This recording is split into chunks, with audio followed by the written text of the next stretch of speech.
Hello friends, नमस्कार। Class 12 chapter 5 magnetism and matter के एक और सेशन में आप सबका स्वागत है। पिछले सेशन में हमने मैग्नेट के एक्सियल, इक्वेटोरियल, कट ऐसा सब कुछ देखा। ठीक है, आज हम देखेंगे एनालॉजी। ये जो टेबल आपको दिख रहा है इसको अच्छी तरीके से आप याद कीजिए।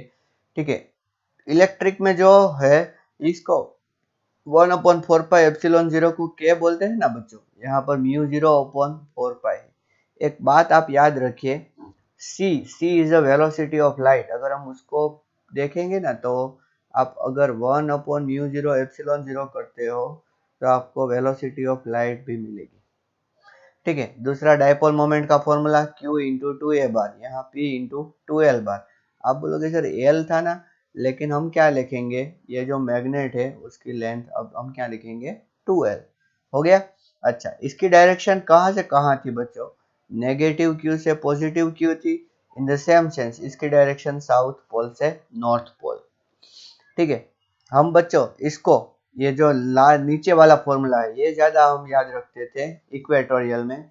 उसका हम कैसा याद रखते थे आपको याद होगा शायद, -kp/y³। 1/4πε0 को kp बोलते हैं। तो जहां भी आपको k दिखे वहां पर आपको पहले तो μ0/4π माइनस एज इट इज μ0/4π, और जहां पर p दिखे वहां पर m। ठीक है, k दिखे वहां पर आपको क्या लिखना है, μ0/4π। जहां पर यहाँ पर आपको डायपोल मोमेंट P दिखे तो P की जगह पर आपको क्या रखना है M। और चार्ज जहां दिखे यहाँ पर चार्ज Q, वहां पर आपको P रखना है। ये थोड़ा सा कंफ्यूजन हो सकता है P। ठीक है, लेकिन जब अच्छी तरीके से याद रखोगे तो कोई प्रॉब्लम नहीं आएगा। देखिए यहाँ पे अच्छी तरीके से आप देख सकते हो। ठीक है, एक्सप्लेन करने की जरूरत नहीं लग रही मुझे। फोर्स Q इंटू ई, तो यहाँ पर force P into B bar. Torque P bar cross E bar, तो यहाँ पर torque M bar cross B bar. ठीक है, यहाँ पर potential energy in the external field. चलिए हम इसको डिराइव करते हैं। मैग्नेट, यहाँ पर मैं हेडिंग देता हूँ, मैग्नेट इन एक्सटर्नल मैग्नेटिक फील्ड। मैग्नेट इन एक्सटर्नल मैग्नेटिक फील्ड। ठीक है, डिस्क्रिप्शन इतना ज्यादा नहीं दूंगा क्योंकि अब तो डिस्क्रिप्शन आ गया है। that let a magnetic field uniform magnetic field, okay, and it direct from north to south, and a magnet is placed like this. Okay, here is the south pole and here is the north pole. So what is the direction of its magnetic moment, from south to north, and what is the angle theta. Now here force acting is in this direction, so F is equal to QE हमें याद था। Q की जगह पर pole strength P और E की जगह पर मैग्नेटिक फील्ड रखना है। तो इधर इस डायरेक्शन में आएगा कितना PB। ठीक है, तो दो फोर्स लग रहे हैं, एक फोर्स इधर PB लग रहा है और दूसरा फोर्स इधर PB लग रहा है। दोनों फोर्स इक्वल एंड अपोजिट है, therefore net force is equals to 0 newton. याद रहे ये कब होगा, हमने देखा था इलेक्ट्रिक फील्ड में यूनिफॉर्म फील्ड होना चाहिए। कैसा फील्ड होना चाहिए, यूनिफॉर्म। अगर नॉन यूनिफॉर्म है तो इसका मतलब ये है कि दोनों जगह पर सेम फोर्स नहीं लगेगा। ठीक है, और ये जो डिस्टेंस है ये डिस्टेंस कितना है 2L। ठीक है, सोचो कि ये अगर थीटा है जैसा कि ऐसा दिया है, ठीक है, तो इन दोनों फोर्स के बीच का परपेंडिकुलर डिस्टेंस ये रहेगा, परपेंडिकुलर डिस्टेंस जो हो जाएगा 2L sin theta. Therefore torque is equals to force into perpendicular distance. अभी ये दोनों कपल क्रिएट करेंगे, ये लिखने की जरूरत नहीं है, पहले चैप्टर में हमने देख लिया that these two force will make a couple and couple will generate a torque. So torque is equals to force into perpendicular distance. ये क्रॉस प्रोडक्ट नहीं लिखा है, इनटू लिखा है। क्रॉस प्रोडक्ट में बाद में लिखूंगा। अभी फोर्स कितना है तो PB। ठीक है, और परपेंडिकुलर डिस्टेंस कितना है 2L sin थीटा। समझ में आया। Okay, B for magnetic field. Okay, और यहाँ पर स्मॉल बी अगर मैं लगा दूं तो ये बार मैग्नेट के लिए स्मॉल बी। ठीक है, तो यहाँ पर हम ऐसा लिख सकते हैं 2Lpb into B into sine theta. अब ये 2Lpb हो गया m मैग्नेटिक मोमेंट, तो एम बी साइन थीटा। बच्चों आप भी एक बार प्लीज करके देखिए अच्छी तरीके से। ठीक है, या तो अगर हमें क्रॉस प्रोडक्ट के फॉर्म में लिखना है तो tau bar is equals to क्या होगा, M bar cross B bar. ठीक है, और स्पेशल केस दोहराने की जरूरत नहीं है। अगर थीटा इज इक्वल्स टू 0 है तो टॉर्क नहीं लगेगा। ठीक है, अगर थीटा इज इक्वल्स टू 90 है तो मैक्सिमम टॉर्क लगेगा और उसका यूनिट क्या होगा, न्यूटन मीटर। और ये टॉर्क मैग्नेटिक मोमेंट और मैग्नेटिक फील्ड इन दोनों को कैसा होगा, परपेंडिकुलर होगा। ठीक है, अगर बच्चों हमें पोटेंशियल एनर्जी चाहिए, ठीक है, ये भी चलो डिराइव कर देते हैं। तो integration tau d theta from θ1 to θ2। अभी टाउ क्या है, तो एम बी साइन थीटा है इंटू डी थीटा। ठीक है, फ्रॉम θ1 टू θ2। मैं आपको एक बार याद दिला देता हूँ। चलिए, ये है नॉर्थ, ये है साउथ, ऐसा है। तो मैग्नेट पहले इस एंगल में था, मैग्नेटिक मोमेंट में यहाँ पे ड्रॉ कर रहा हूँ, मैग्नेट नहीं ड्रॉ कर रहा हूँ, आप समझ सकते हो। ये साउथ है और ये है नॉर्थ। ठीक है, पहले कितने एंगल पे था, θ1। अब रोटेट करके हमने कितने एंगल पे ला दिया, θ2। ठीक है ना, समझ रहे हो ना आप। तो यहाँ पहले θ1 और θ2, तो कितना वर्क करना पड़ेगा, तो टाउ इंटू डी थीटा। ठीक है, जिसमें m is a magnetic moment of magnet which remain constant, b is a uniform magnetic field, that's why it will also remain constant. So integration हमें सिर्फ कितना किसका करना पड़ेगा, sin थीटा का। कहाँ से कहाँ तक, θ1 से θ2। तो ये हो गया एम बी साइन थीटा का इंटीग्रेशन क्या होता है, माइनस कोस थीटा। देखिए, मैं डेरिवेशन नहीं कर रहा हूँ, इंटीग्रेशन कर रहा हूँ, सॉरी डिफरेंशिएशन नहीं कर रहा हूँ, इंटीग्रेशन कर रहा हूँ। तो क्या आंसर मिलेगा हमें, माइनस एम बी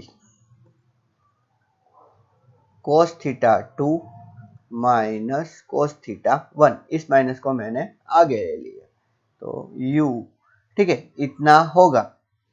मतलब कि डेल्टा यू, अगर आप θ1 से θ2 लेके जाते हो तो मैं यहाँ पर इसको अगर ऐसा लिखूं, माइनस एम बी कोस θ2, क्या मैं लिख रहा हूँ, minus M B M θ2, sorry, minus M B cos θ2 minus M B cos θ1, तो चलेगा। हाँ, ये इतना जो हो गया माइनस एम बी कोस θ2, ये u फाइनल हो गया बच्चों, और ये हो गया u इनिशियल। तो यहाँ से अगर हमें जनरल फॉर्मूला लिखना है तो भी हम लिख सकते हैं, u इज इक्वल्स टू क्या होगा, minus M B cos theta. इससे देखो, अगर θ2 एंगल है तो θ2 और ये θ1, और इसको अगर हमें ऐसा लिखना है कि डॉट प्रोडक्ट के फॉर्म में, तो minus M bar dot B bar. बच्चों, अगर आपने पहला चैप्टर में इस सब डेरिवेशन को बहुत ध्यान से किया है तो गारंटी के साथ मैं बोल सकता हूँ ये आपको बहुत इजी पड़ेगा। ठीक है, समझ में आया कि नहीं। अगर हम इसको और सिंप्लीफाई करें तो हमें मिलेगा M B cos θ1 minus cos θ2। ठीक है, और ये होगा वर्क डन। क्या होगा, वर्क डन। तो ये सब फॉर्मूला है जिसको आपको भूलना नहीं है। ठीक है, एक और देखिए कि क्या था, ए एन और एस और मैग्नेट इस तरह प्लेस किया हुआ था। ठीक है, देखो मैग्नेटिक फील्ड लाइन भी वही है और मैग्नेट भी वही है। देखो, अगर दोनों सेम डायरेक्शन में है, मैग्नेटिक मोमेंट और बाहर का मैग्नेटिक फील्ड, ठीक है, सेम डायरेक्शन में है तो स्टेबल। कैसी सिचुएशन, स्टेबल। अगर दोनों ऑपोजिट में है तो इसका मतलब ये सिचुएशन कैसी है, अनस्टेबल। क्यों, देखिए, अगर दोनों सेम डायरेक्शन में है तो थीटा इक्वल टू 0 हो जाएगा, और पोटेंशियल एनर्जी का फॉर्मूला देखिए, minus M B cos theta. तो यहाँ पर u इज इक्वल्स टू सिर्फ आपको माइनस एम बी मिलेगा, जो कि मिनिमम है। तो पोटेंशियल एनर्जी अगर मिनिमम होगी तो स्टेबल, आपकी एनर्जी सारी खत्म हो चुकी होगी तो आप एक कोने में शांति से बैठोगे। और अगर थीटा इज इक्वल्स टू 180 है, जैसा कि मैंने यहाँ देखा, ये थीटा इज इक्वल्स टू 180, तो कोस 180 होता है -1, तो यहाँ पर u equals to M B होगा सिर्फ, तो इसका मतलब ये u कैसा होगा, मैक्सिमम। तो इस सिचुएशन में एनर्जी बहुत ज्यादा है, इसलिए इस सिचुएशन को बोला जाएगा अनस्टेबल। ठीक है, -MB से MB लाने के लिए हमें 2 MB जितना वर्क करना पड़ेगा। -MB से MB लाने के लिए आपके पास कोई 100 रुपया मांग रहा है और ऐसी सिचुएशन लानी हो कि आप किसी के पास 100 रुपया मांगो, तो आपको 200 रुपया कमाने होंगे। समझ में आया? अच्छा, अभी देखिए एक मैग्नेट है, ठीक है, जिसकी मैग्नेटिक का मोमेंट इसी डायरेक्शन में है और ये जो मैग्नेटिक फील्ड है वो भी इसी डायरेक्शन में है, तो स्टेबल में होगा। लेकिन हमने उसको क्या किया, इधर थोड़ा सा एंगल हमने उसको रोटेट करवाया और फिर छोड़ दिया, तो वो क्या करेगा, ऑसिलेशन करेगा बच्चों, पक्का ऑसिलेशन करेगा। ठीक है, तो उसका टाइम पीरियड फाइंड करना है।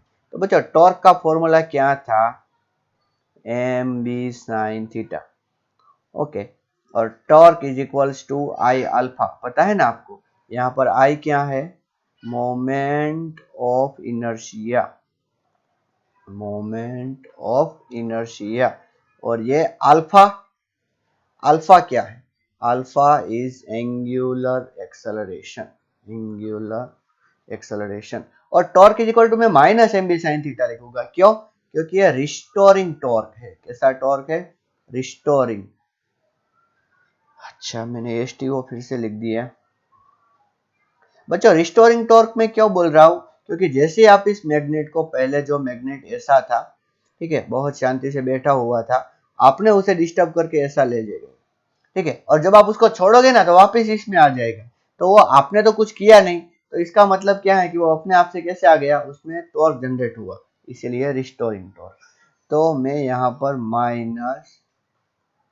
-MB sine theta is equals to, मैं यहाँ पे क्या लिख रहा हूँ, आई अल्फा, ठीक है, और -MB थीटा लिखूंगा मैं सिर्फ, और यहाँ पर I d square theta by d T square. Theta मैंने क्यों लिखा, मैं ऐसा कंसिडर कर रहा हूँ sine theta nearly equal to theta, कब, फॉर वेरी स्मॉल एंगल। ठीक है, तो इसको हम क्या कर सकते हैं, I into d square theta by D T square is equals to -MB theta. ठीक है, तो मैं यहाँ पर कुछ इस तरह लिख रहा हूँ, D square theta by D T square is equals to -MB upon I into theta. याद कीजिए ऐसा ही कुछ डेरिवेशन हमने इलेक्ट्रोस्टैटिक में किया था। ठीक है, ये जो है ये क्या है, डिफरेंशियल इक्वेशन है। क्या है ये, डिफरेंशियल इक्वेशन फॉर SHM। ठीक है, इन एंगुलर डोमेन, किस डोमेन में बच्चों, एंगुलर। ठीक है, अच्छा अगर हम ऐसा लिखे D square theta by D T square, तो एक्चुअली में इक्वेशन ऐसा है। ठीक है, तो इसका इसका मतलब क्या हुआ, अगर इन दोनों को हम देखें तो इसका मतलब ये हुआ कि एंगुलर वेलोसिटी जो है ओमेगा स्क्वायर, उसका मतलब हुआ MB अपॉन आई। तो ओमेगा इज इक्वल टू क्या होगा, omega is equals to √MB upon I, भूलना मत। ठीक है, और 2πf फ्रीक्वेंसी होती है, 2πf is equals to √MB upon I. तो फ्रीक्वेंसी क्या होगा, 1/2π √MB अपॉन आई। और टाइम पीरियड का फॉर्मूला क्या होगा, टाइम पीरियड का formula T is equals to 2π √I upon MB। बच्चों प्लीज इसको एक बार अपनी ओर से डिराइव करके देखना, तो आप कभी भूलोगे नहीं। ठीक है, अब जबकि हमने डिराइव कर लिया है, चलो इसका यूज करते हैं। इन फिगर 5.4 बी दिख रही है आपको, तो magnetic needle has a magnetic moment दी है, कितनी है 6.7 into 10⁻⁻² ampere metre square, and the moment of inertia I कितनी दी है 7.5 into 10⁻⁻6 kilogram metre square. It performs 10 complete oscillation in 6.7 second. ठीक है, क्या दिया है, कितने oscillation, 10 oscillation, 10 oscillation in 6.7 seconds. Therefore, one oscillation in how much? That is a t second. Therefore, what is t? T is equals to 6.7 upon 10. That is a 0.67 second. एक oscillation करने के लिए उसे 0.67 सेकंड जितना time लगा। What is the magnitude of magnetic field? हमें पूछा है कि बाहर का जो मैग्नेटिक फील्ड है वो कितना होगा। बच्चों यहाँ पर देखिए, ये जो आपको टाइम पीरियड का फॉर्मूला दिख रहा है, T is equal to 2π√I/mb। चलो उसका स्क्वायर करते हैं, तो T square is equal to 4π² I/mb हो गया। अभी b इज इक्वल्स टू क्या होगा, 4π²I/mt²। आपके पास I की वैल्यू है क्या, हाँ है। मैग्नेटिक मोमेंट की वैल्यू है क्या, है, और टाइम पीरियड है। So easily you can solve this. Okay, Tesla में आंसर आएगा। सेकंड एग्जांपल देखिए, a short bar magnet placed with its axis at 30 degree with external field. अच्छा, थीटा इज इक्वल टू कितना दिया है, 30 डिग्री। ठीक है, और मैग्नेटिक फील्ड कितना दिया है, 800 गॉस, पूरा लिखता हूं, 800 इंटू 10⁻⁻4 टेस्ला, भूलना मत। एक्सपीरियंस टॉर्क दिया है कितना, 0.016 newton metre. What is magnetic moment, पहला हमें पूछा है मैग्नेटिक मोमेंट क्या होगा। तो बच्चों tau is equals to M B sine theta लगाओ। आपके पास टाउ है, आपके पास बी और आपके पास थीटा भी है, so easily you can calculate magnetic moment. Okay, करने का काम आपका है, मैं डायरेक्शन दिखाऊंगा। What is the work done in moving it from most stable to most unstable, ऐसा हमने देखा था M B cos theta 1 minus cos theta 2। हालांकि मैंने आपको 2 MB बोला भी था, लेकिन आपको मैं अभी प्रूव करके दूंगा। एम बी मोस्ट स्टेबल को यहाँ पर रखो, 0 डिग्री पे मोस्ट स्टेबल और 180 डिग्री पे most unstable.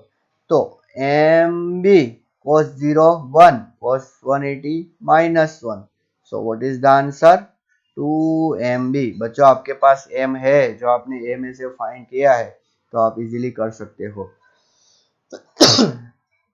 See the bar magnet is replaced by solenoid. अच्छा, हमने पिछले लेक्चर में उसके सोलेनोइड के साथ थोड़ा सा वर्क किया था, तो यहाँ पर आ गया वो ऐसा एग्जांपल। तो bar magnet is replaced by solenoid of cross sectional area this 2 into 10⁻⁻4 metre square. हमें क्रॉस सेक्शनल एरिया दिया है 2 इंटू 10⁻4 मीटर स्क्वायर एरिया दिया है। फिर दूसरा क्या दिया है, and 100 turns, number of turn किसके, सोलेनोइड के, 100 टन्स, मैं यहाँ पे टन्स ऐसा लिख देता हूँ।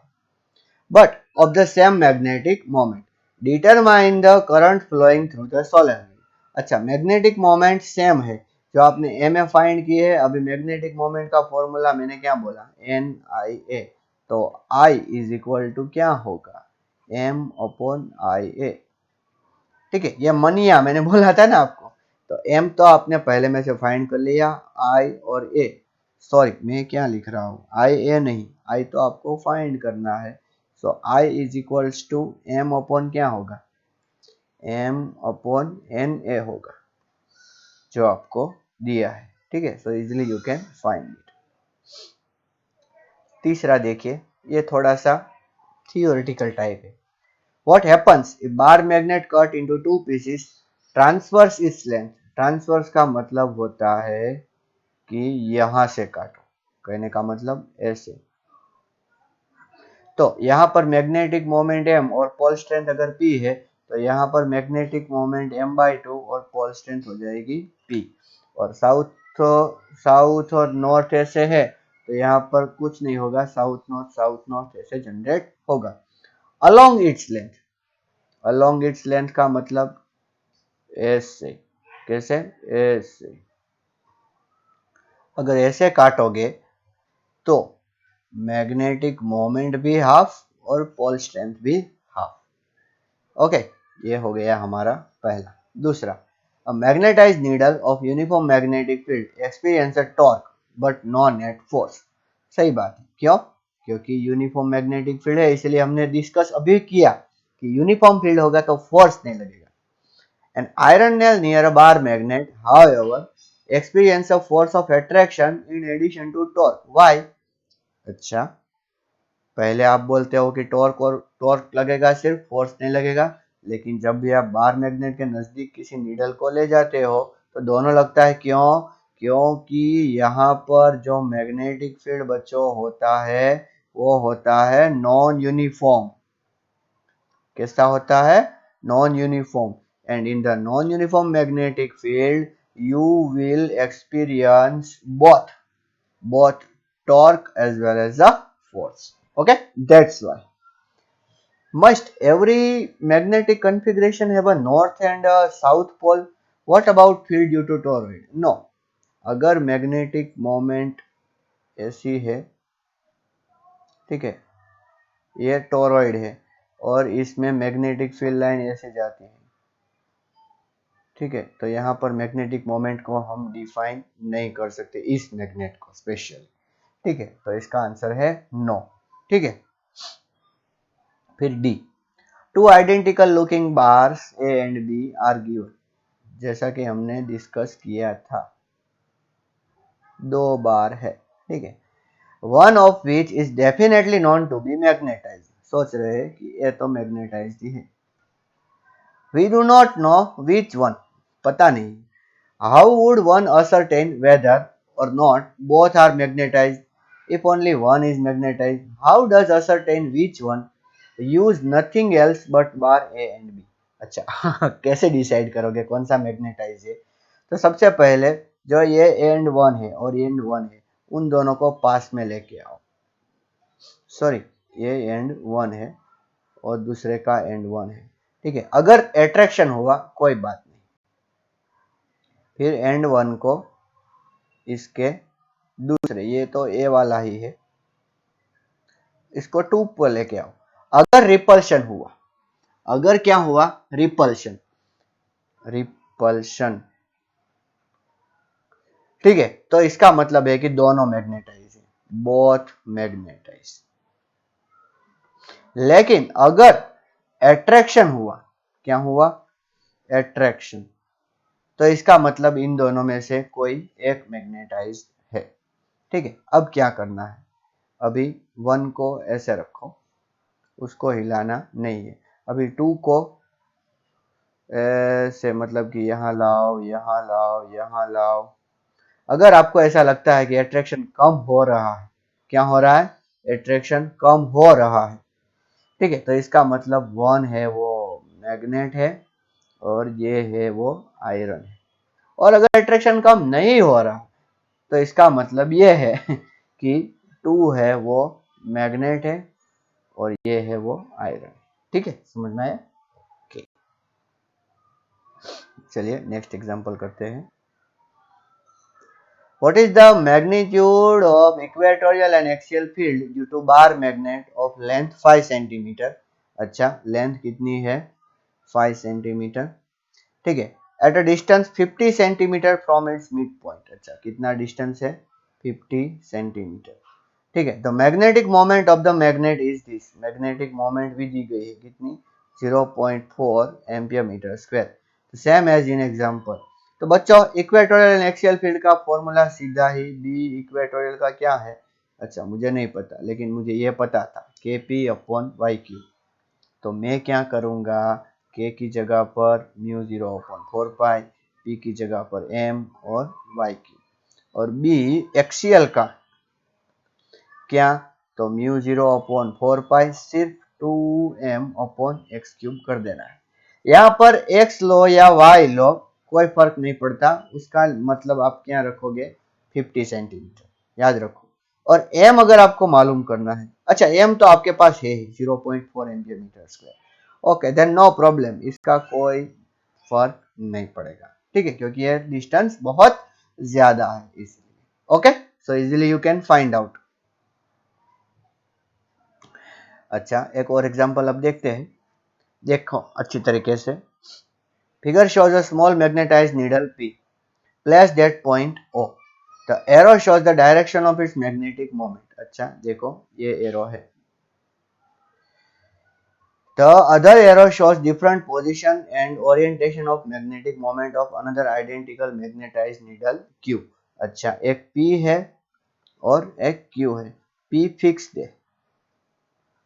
In which configuration system is not in equilibrium? सबसे पहले तो देखो मैं कुछ ऐसा ड्रॉ करूंगा, यहाँ साउथ है, यहाँ पर नॉर्थ है, तो मैग्नेटिक फील्ड यहाँ से ऐसे होके ऐसे होके ऐसे होके ऐसे जाएगा, ठीक है। अल्लाह, ये है मैग्नेटिक फील्ड, ये है मैग्नेटिक फील्ड। अच्छा फिर से मैं ड्रॉ करूंगा, ऐसे ड्रॉ करके ऐसे ड्रॉ करके,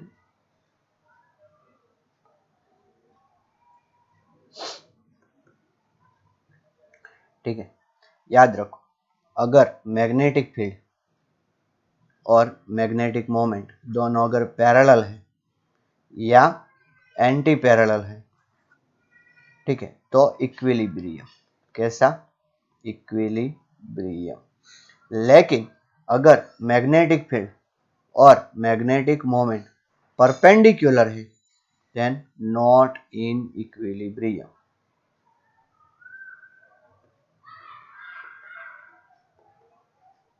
ठीक, दूसरी बात,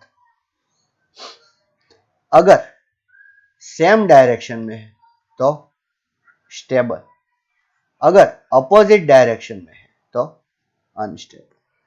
पहले बात, अच्छा क्या है, in which configuration system do not in equilibrium, तो आपको कोई दिख रहा है, यहाँ पर देखिए Q2 ऐसा है और मैग्नेटिक फील्ड ऐसा है, तो ये Q2 और Q1 इन दोनों केस में, Q1 और Q2, पहले का आंसर क्या है Q1 और Q2।